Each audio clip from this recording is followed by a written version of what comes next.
Սիրելիներս, բարև ձեզ։ Այսօր պատրաստելու եմ կաղամբով,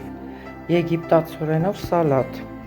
Ուրեմն մեր երեխաների սիրած սալատներից է, մեզ հարկավոր է լինելու գլուխ սոխ, չվախենաք սոխ գցելուց, որովհետև ինքը համը ավելի է լավացնում, քաղցրություն է տալիս կաղամբին ու շատ համահունչ համ է ստացվում։ Կաղամբ, եգիպտացորեն, կանաչիներից համեմ, մայոնեզ, սմետան, սև բիբար, աղ և վերջ, բայց ինքը արդյունքում ստացվում է շատ արտակարգ սալատ, ուրեմն մարդկա կրաբի պալաչկեք է մեջը գցում, խեցգետնի ձողիկներ, մերոնք չեն սիրում, ես չեմ գցում, բայց կարող եք փորձել, անասանելի համով է լինում, հիմա մանր կկտրատեմ, կարող եք դանակով կտրատել,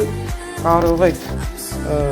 հատուկ սերիչով կտրատել կաղամբը, եթե մանր չեք կարող կտրատել։ Հիմա կցույց տամ արդյունքը։ Մի գաղտնիք ասեմ ձեզ, ուրեմն եգիպտացորենը, եթե պահածրացված եք բացում, հենց այդպես իր ջրով լցնում եք սալատի մեջ, որովհետև կաղամբը ինքը շատ է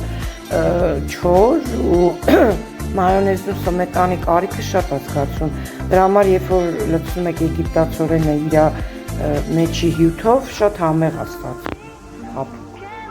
Կտրատում ենք այսպես լուսնաձև, բայց ինչքան հնարավոր է բարակ, տեսեք կաղամբն եմ կտրատել։ Հիմա այսպես ամբողջությամբ կավելացնեմ եգիպտացորենը իր հյութով հանդերձ։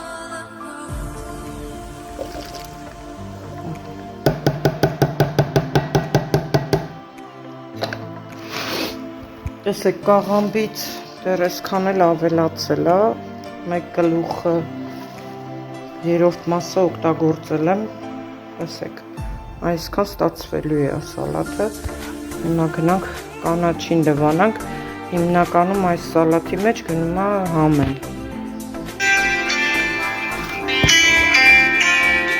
Ահա սիրալիներս, արդեն կանաչին կտրատված է, ես ավելացրել եմ սև բիբար, աղ, մայոնեզ, սմետան, իմիջայլոց ձեզ մի գաղտնիք ասեմ, սալատների մեջ սմետանն ու մայոնեզը խառնեք իրար, հենց ավելի համեղ է ստացվում, քան թե